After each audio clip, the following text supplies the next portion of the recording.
అవునా బంగారం? Very good.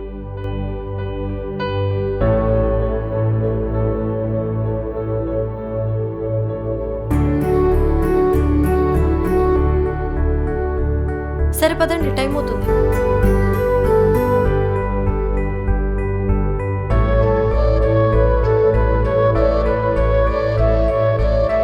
అమ్మా వెళ్ళొస్తాం. బాయ్ సరే. బామ్మ.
ఏమండి ఏమండి ఏమండి? అబ్బబ్బా ఏమైందే? ఎందుకు అలా అరుస్తావు? ఇంకా ఏం కావాలండి? వసేయ్, నువ్వు లోపల పోయి చదువుకోపో.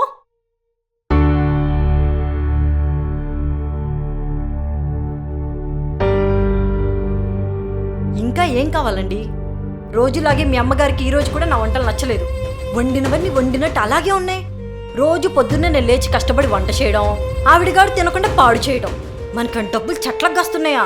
ఎవరిని సాధిద్దామని? చిన్నగా మాట్లాడు, అమ్మ వింటే బాధపడుతుంది. ఆవిడ తినగలిగేదో అరిగేదో అయితే ఆవిడ తినకుండా ఎందుకుంటుంది? తేరగా వస్తే పంచపక్ష పరమాన్నాలు కావాలి ఆవిడికి. నాకు నచ్చిన వంట నేను చేయగలను, కానీ ఆవిడికి నచ్చిన చేయాలంటే నా వల్ల కాదండి. ఆవిడేం తేరగా తినట్లేదు. ఈ ఆస్తి అంతా ఆవిడ పేరు మీదే ఉంది. ఇంత పెద్ద ఊళ్ళో ఈ సెంటర్లో ఇంత పెద్ద ఇల్లు అద్దెకి తీసుకోవాలంటే నెలకి 25,000 అవుతుంది. కానీ మనం ఫ్రీగా ఉంటున్నాం. ఇప్పుడు చెప్పు, ఫ్రీగా ఉంటుంది మనమా ఆవిడ? ఆ ఇల్లుంటే మావయ్య గారి పైనప్పటి నుండి ఆవిడికి మనం తిండి పెట్టట్లేదా? పైగా మందులు, డాక్టర్లు, ఎన్ని ఖర్చులు! మనిద్దరం ఉద్యోగాలు చేస్తున్నా సరిపోవట్లేదు. అరే, మనకి ఒక ఆడపిల్ల ఉందండి. దాని చదువుకి పెళ్లికి డబ్బులు దాయరా? దానికి మా అమ్మ మన దగ్గర ఉండడానికి సంబంధం ఏంటి? సంబంధాలు ఉండాలనుకుంటే ఉంటాయి, వద్దనుకుంటే ఉండవు.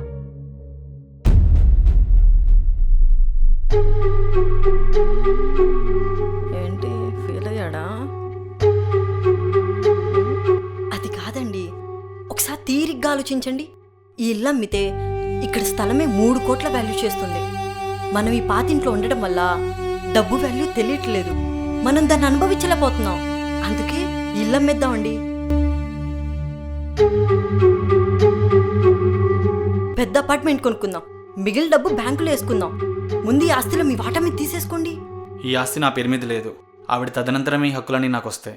ఈ లోపల ఆవిడ ఇల్లు ఎవరి పేరు నేను రాసేస్తే ఒక్కగానొక్క కొడుకుని నా పేరు మీద కాక ఇంకెవరి పేరు మీద రాస్తుందిలే. ఏమో, ఈ రోజులు ఎవరిని నమ్మలేం. నేను మాత్రం ఆవిడికి సేవలు చెయ్యలేను. అరే, నేను ఒకటి అడిగితే ఆవిడ ఇంకోటి చెప్పిద్ది.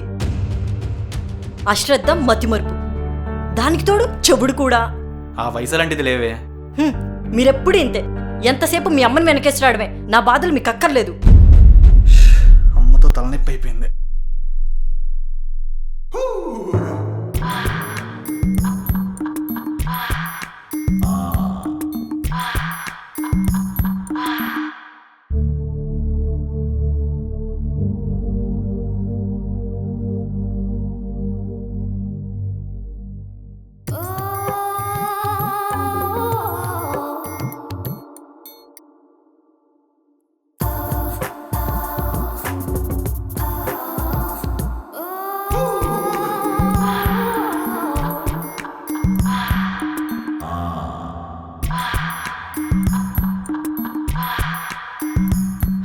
హాల్లో ఎంత గొడవపడ్డా బెడ్రూమ్లోకి వచ్చేసరికి పెళ్ళం ఈ రకంగా కనిపిస్తే ఏ మొగుడైనా పడిపోవాల్సిందే.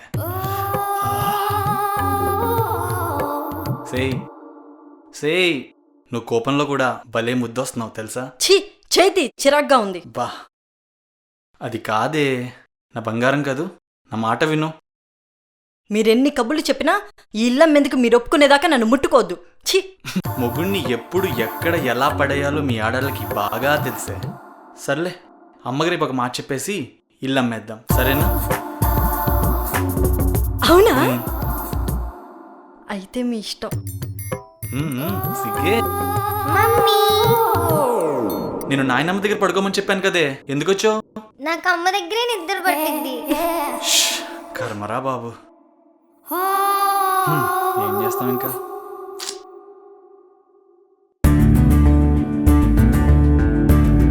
ఎరా వాసు, ఏ హాయ్ రా.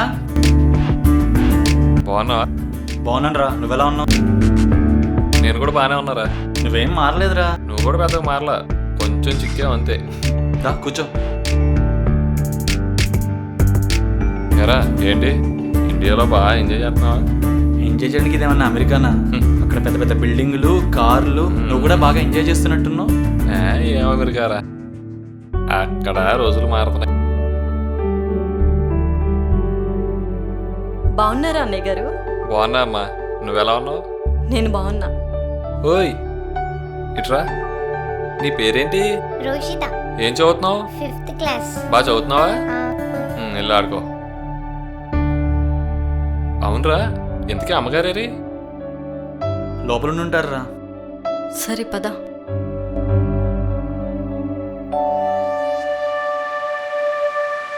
అమ్మా,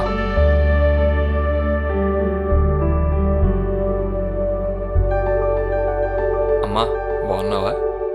ఎవరు నాన్న? గుర్తుపట్టలేదయ్యా. నేనమ్మా శేషుని, వాసుతో చిన్నప్పుడు చదువుకున్నా కదా. శేషు నువ్వా నాన్న? బాగున్నావయ్యా? బాగున్నా. దా అమ్మ కూర్చో.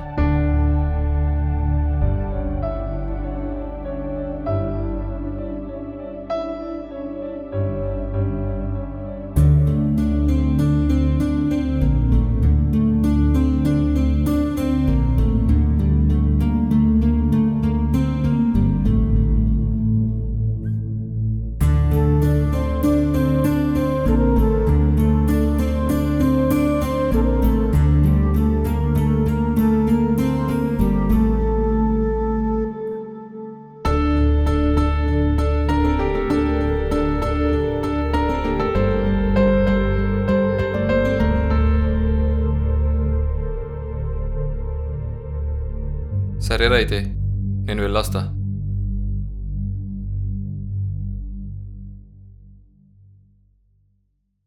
వాసు, నీకో విషయం చెప్పాలి. ఏమైందిరా? మీ అమ్మగారితో మాట్లాడుతుంటే తెలిసింది ఆవిడికి హార్ట్ మర్మర్ అనే వ్యాధి ఉందని. ప్రమాదం ఏం కాదు, కానీ కొన్ని అవసరమైన పరీక్షలు చేస్తే మంచిది. ప్రాబ్లం ఏమైనా ఉంటే తెలుసుకోవచ్చు. నా ఫోన్ నెంబర్ ఇచ్చే కదా, అవసరమైతే కాల్ చేయి, సరేనా? ఉంటారా?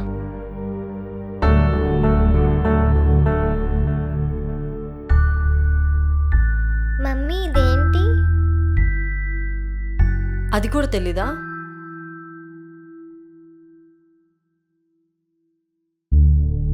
చదువు. ఏమైందండి డల్గా ఉన్నారు? వాసంతి, ఇప్పుడే శేషు చెప్పాడు. అమ్మకేదో హార్ట్ ప్రాబ్లం ఉందంట, వెంటనే వైద్యం చేయించాలని చెప్పాడు. చిన్ను పడుకోమ్మ, లేట్ అయింది.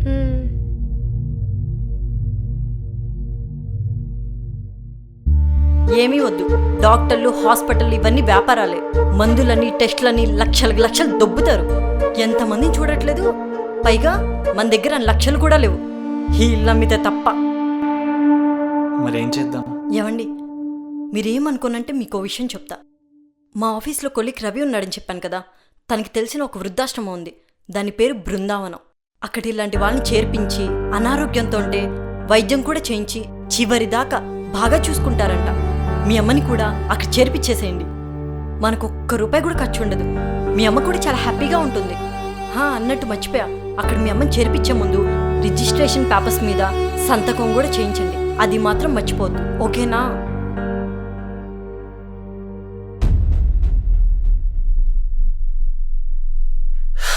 ఎలాగైనా ఈ దెబ్బతో ఈ తలనొప్పి అంతా వదిలించుకోవాలి. Hi sir. రండి శ్రీనివాస్ గారు. ఏంటి బాగున్నారా? బాగున్నాండి. మీ ప్రీవియస్ ప్రాజెక్ట్ చూశానండి, సినిమా చాలా బాగుంది. మరేంటి నెక్స్ట్ టైం కొత్త ప్రాజెక్టులు చేస్తున్నారా? ఆ పని మీద వచ్చాను సార్. నెక్స్ట్ ప్రాజెక్ట్కి కొన్ని లీగల్ డాక్యుమెంట్స్ తయారు చేయాలి సార్. భలే వాళ్ళు మన చేతిలో పనిగా చేసి పెడదాం, అదే ఉంది. కొంచెం మీరు ఆ ఒక్క హెల్ప్ చేసి పెడితే. Okay, thank you sir. Bye, ఉంటాను.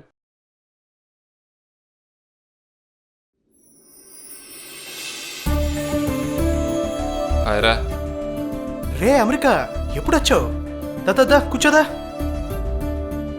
ఏంట్రా అమెరికా, ఏంటి విశేషాలు? ఏముందిరా, అంతా మామూలే. మన మొహాలు నల్లగా ఉన్నా మనసులు తెల్లగా ఉంటాయి. కానీ అక్కడ మొహాలే తెలుపు, మనసులు, వాళ్ళ బుద్ధులు అన్నీ నలిపే. అయినా సొంత ఊర్లో అంటూ అమ్మ చేతి వంట తినటంలో ఉన్న ఆనందం విదేశాలు వెళ్ళి ఎంత సంపాదించినా రాదురా. సర్లే కానీ నీ ప్రాక్టీస్ ఎలా ఉంది? నా ప్రాక్టీస్ దేవుందిలేరా.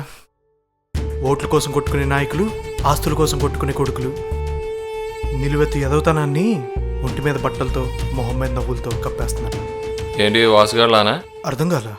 వాడికి అమ్మొద్దంట, ఆస్తే కావాలట. ఇదంతా నిన్న వాళ్ళ అమ్మగారు నాకు చెప్పారు. ఎత్తవా, వాడు చెప్పింది ఎలా ఉందో తెలుసా? ప్రాణం అక్కర్లేదు కానీ లేచి తిరగాలనంటుంది. నువ్వు ఒక పని చేయి.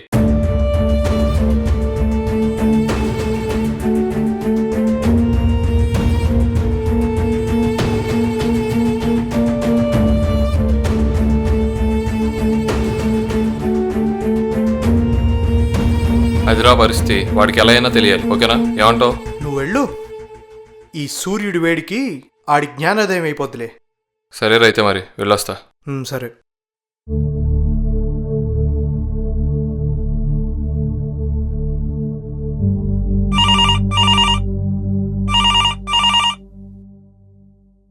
హలో. హలో, లాయర్ గారు. వాసు, 100 ఏళ్ళు. చెప్పరా. చెప్పరా సూర్య, ఎలా ఉన్నావు?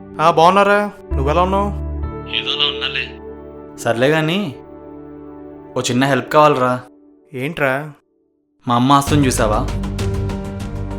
దాన్ని అర్జెంటుగా నా పేరు మీద రిజిస్ట్రేషన్ చేయించాలి. నాకు సడన్గా బెంగళూరు క్యాంప్ పడిందిరా. నేను తిరిగి వచ్చే లోపు అమ్మని ఆఫీస్కి తీసుకెళ్ళి రిజిస్ట్రేషన్ పేపర్స్ మీద సంతకాలు పెట్టించాలరా. నువ్వేం చేస్తావో నాకు తెలియదు. నేను వచ్చే లోపు ఈ పని పూర్తయిపోవాలి. ఏంటి, ఓకేనా? ఓకేరా, నేను చూసుకుంటాగా. ఓకేరా మరి. చాలా థ్యాంక్స్ రా. 2 days తర్వాత కలుద్దాం మరి. బాయ్ రా.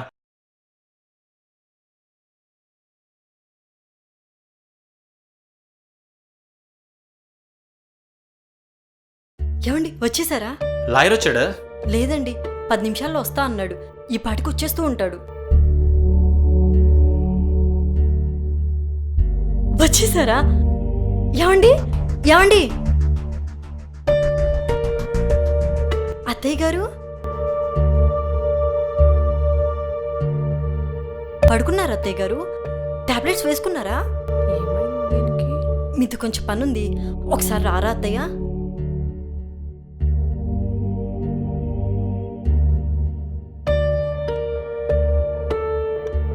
ఏంట్రా ఎల్లిగానే వచ్చేసావు? అనుకున్న దానికన్నా ముందే వచ్చేసావే. ఇదిగో వీలునామా సీల్డ్ కవర్.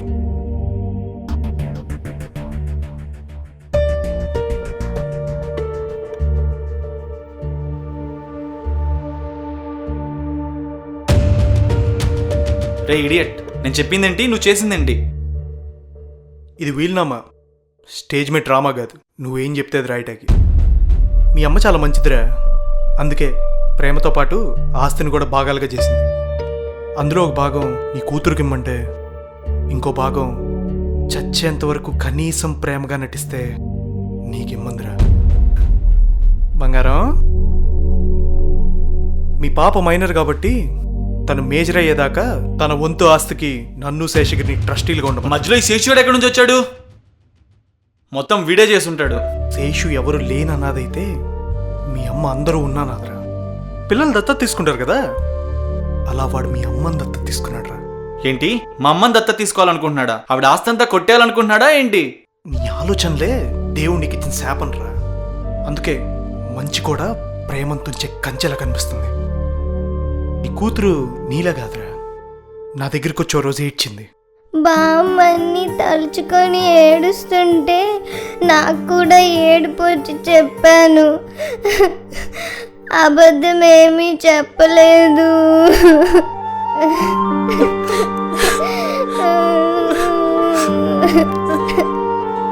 ఆ ఏడుపులో నీ కడుపును ఎందుకు పుట్టానన్న అసహ్యం కనిపిస్తే తన పుట్టుక కారణమైన ఆవిడకి అన్యాయం చేస్తున్నావన్న బాధ కనిపించింది. నీకు 10 సంవత్సరాల క్రితం కిడ్నీ ప్రాబ్లం ఒకటి వచ్చింది, గుర్తుందా? మళ్ళీ లేచి మామూలుగా ఎలా జరగలుగుతున్నావు? నీకు జన్మనిచ్చిన ఆవిడే తన ఆయుష్లో సగభాగం కిడ్నీ రూపంలో నీకు దానం చేసిందిరా. ఆవిడ కడుపు చించుకొని పుట్టావు, చాలదారా? ఇప్పుడు ఆవిడ గుండె కూడా చీలుస్తున్నావు.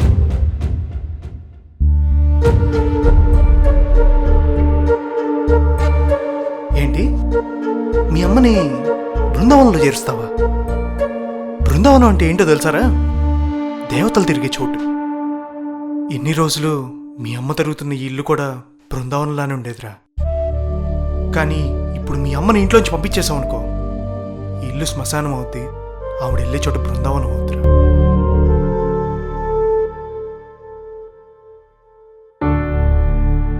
నన్ను క్షమించమ్మా, నీ విలువ తెలుసుకోలేకపోయాను. నువ్వు నీ కాళ్ళ మీద నిలబడాలనుకున్నాను కానీ నాన్న, ఇలా మోకాళ్ళ మీద కూలబడతావని నేను ఎప్పుడూ అనుకోలేదమ్మా. నిన్ను కడుపులో మోసినప్పుడు కూడా నాకు ఇంత కష్టం కలగలేదు, కానీ ఇప్పుడు నువ్వు ఇలా మోకాళ్ళ మీద పడి ఏడుస్తుంటే నాకు మనసుకు భరించలేనంత కష్టంగా అనిపిస్తుంది నాన్న.